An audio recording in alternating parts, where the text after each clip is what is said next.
আমি এটা তোমাদের বারবার বলেছি যে আমরা যত প্র্যাকটিস করব তত আমাদের ডেভেলপমেন্ট হবে, তত উন্নতি হবে।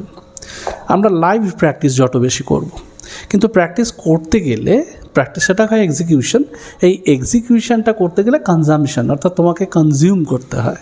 তো এই কনজিউম করার ব্যাপারটা খুব ইম্পর্ট্যান্ট, অর্থাৎ আমরা কি করে শিখবো, ভালো করে জানবো কীভাবে। তো আজকে আমি একটা সুন্দর ওয়ার্ড তোমাদেরকে শিখিয়ে দিচ্ছি। সেই ওয়ার্ডটা তোমরা কথায় কথায় প্র্যাকটিস করতে পারো, বলতে পারো, এবং তাহলে তোমাদের ইংরেজি বলার দক্ষতাটা একটা ধাপ এগিয়ে যাবে। ঠিক আছে? তো আজকে আমরা যে ওয়ার্ডটা প্র্যাকটিস করব সেটা খুব সুন্দর একটা ওয়ার্ড। সেই ওয়ার্ডটা হচ্ছে hold your horse's. Hold your horse's. তাহলে এখানে তুমি হয়তো মনে করতে পারো, আরে স্যার হোল্ড ইয়োর হর্সেস কথা বলছে, এখানে আবার ঘোড়া কোত্থেকে চলে এলো ভাই? ঘোড়ার এখানে কি কার্যকারিতা আছে? ঘোড়ার এখানে অনেক কার্যকারিতা আছে, এবং আমরা যে ওয়ার্ডটা প্র্যাকটিস করব সেই ওয়ার্ডটার সঙ্গে কিন্তু ঘোড়ার সত্যি অনেক কার্যকারিতা আছে এবং অনেক কিছু ইউটিলিটি আছে আমরা বলতে পারি। ঠিক আছে, চলো দেখে নিই আমরা তাহলে কিভাবে আমরা এইটা প্র্যাকটিস করব। দেখো, হোল্ড ইয়োর হর্সেস, তাহলে প্রথমেই আমরা যেটা দেখতে পাচ্ছি হর্স আছে এবং হোল্ড, এই দুটো শব্দ আছে, তাই তো? তাহলে এখানে আমরা দেখতে পাচ্ছি একজন ঘোড়সাওয়ার, আর সে একজন ঘোড়ার উপরে চেপে আছে। এবং এই ছবিটা থেকে এবং এই শব্দটা যে হোল্ড ইয়োর হর্সেস থেকে আমরা যে মানেটা পাই, সে মানেটা হচ্ছে wait a moment, slow down, কিংবা বি পেশেন্ট। তাহলে ওয়েট করা, স্লো ডাউন বা বি পেশেন্ট, এর মানেটা হচ্ছে যে কাউকে অপেক্ষা করতে বলা, বা কাউকে বলা যে ধীরে চলো, কাউকে বলা যে তুমি তাড়াহুড়ো করো না, আস্তে আস্তে করো যে কাজটা করবে। এই যে সেন্সটাকে বোঝানোর সময় আমরা ব্যবহার করি hold your horse's. Hold your horse's, এইটা হচ্ছে আমাদের আজকের মূল শব্দ। এবার এই হোল্ড ইয়োর হর্সেস, এই শব্দটা এলো কোত্থেকে? এই শব্দটা যদি আমরা অরিজিন বা এই শব্দটা কোত্থেকে এলো এটা যদি আমরা জানতে চাই, তাহলে আমাদেরকে পিছিয়ে যেতে হবে অনেক আগে। কারণ এখন আমরা খুব উন্নত বিজ্ঞানের যুগে বাস করছি, আমাদের এই সময় যানবাহনের উন্নতি একটা অভূতপূর্ব। কিন্তু একটা সময় ছিল যখন মানুষ ঘোড়ায় চেপে যাতায়াত করতো একটা জায়গা থেকে আরেক জায়গায়, যখন মানুষ ঘোড়ায় টানা কোনো যানবাহনে ব্যবহার করত, এবং সব কিছুর মূল কেন্দ্র ছিল ঘোড়া। কারণ ঘোড়াতেই মানুষ মূল যুদ্ধবিগ্রহ থেকে আরম্ভ করে, পণ্য আদান প্রদান থেকে আরম্ভ করে, জলপথ এবং স্থলপথে ঘোড়া, এই দুটো খুব ইম্পর্ট্যান্ট ছিল। তো এই স্থলপথে ঘোড়া ছাড়া কোনো কাজই হতো না সে সময়।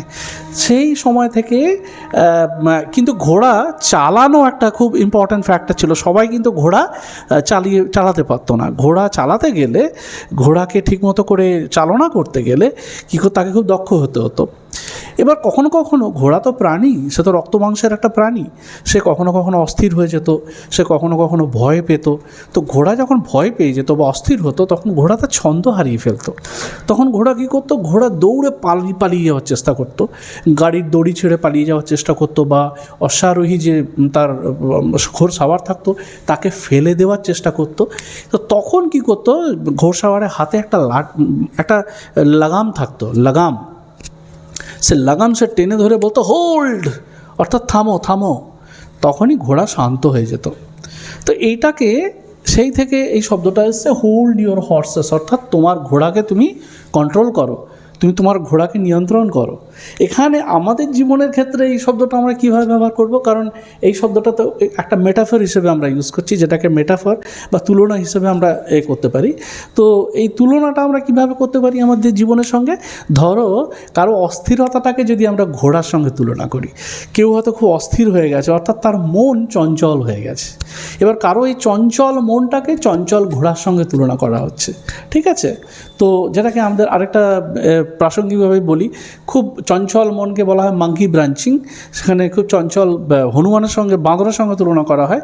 কিন্তু এখানে বলা হচ্ছে হোল্ড ইয়োর হর্সেস, অর্থাৎ hold your, control your mind.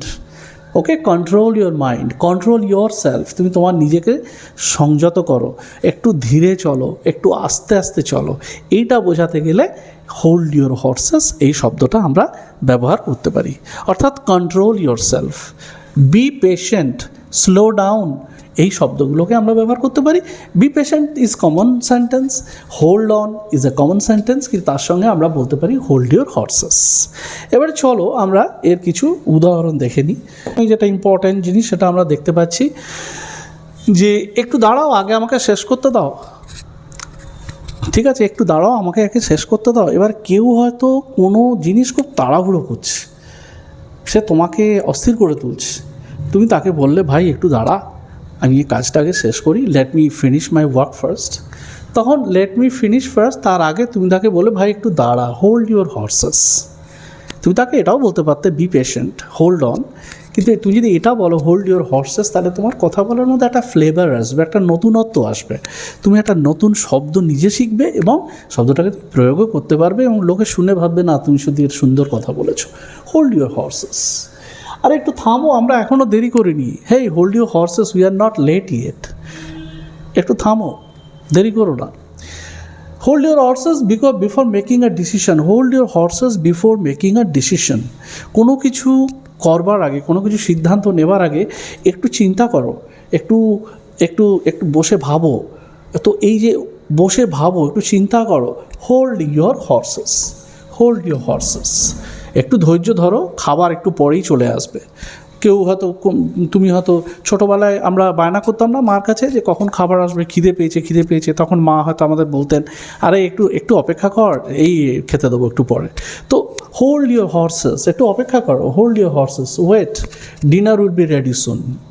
তোমাকে একটু শান্ত হয়ে পরিষ্কারভাবে ভাবতে হবে, একটু ভালো করে চিন্তা করো, একটু পরিষ্কারভাবে ভাবো, তারপরে তুমি লেখো। পরীক্ষার হলে তাড়াহুড়ো করো না, পরীক্ষার হলে তুমি সুন্দর করে চিন্তা করো যে প্রশ্নটা কী, তারপরে আমাকে কী উত্তর দিতে হবে।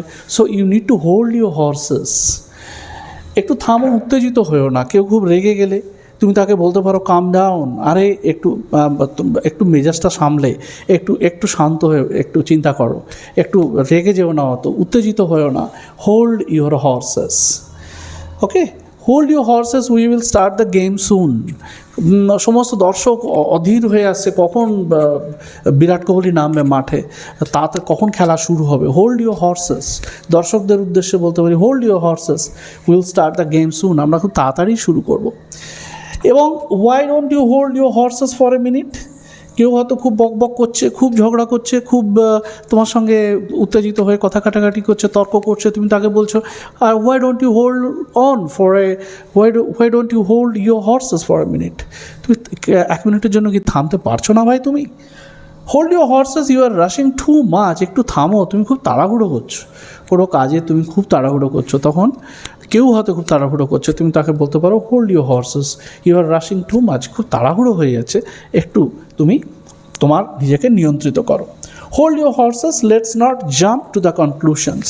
এখনই আমাদের কোনো কনক্লুশনে যাওয়াটা ঠিক হবে না, আমাদের আগে ভাবতে হবে। কোনো মিটিং হচ্ছে, কোনো তার মিটিংয়ের সিদ্ধান্ত কেউ হয়তো নিল যে আমাদের তাহলে এই করতে হবে, তখন কেউ একজন বললো যে ঠিক আছে হোল্ড ইউর হর্সেস, আমাদেরকে আরেকটু ভাবতে হবে, একটু সময় নিতে হবে, তারপরে আমরা কোনো জিনিসের কনক্লুশনে আসবো।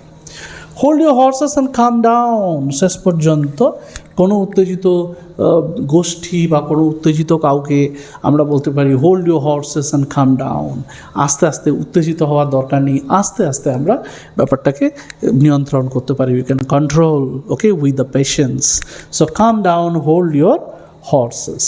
ওকে, প্র্যাকটিস করতে থাকো, কারণ practice is the most important thing. শুধু এটা শুনলেই হবে না, তোমাকে এটা অ্যাপ্লাই করতে হবে, ঠিক আছে? একটা ধাপ তুমি অনেকটা এগিয়ে যাবে এইটার ব্যাপারে। So thank you very much, that's it for today, see you in the next video, till then, tata.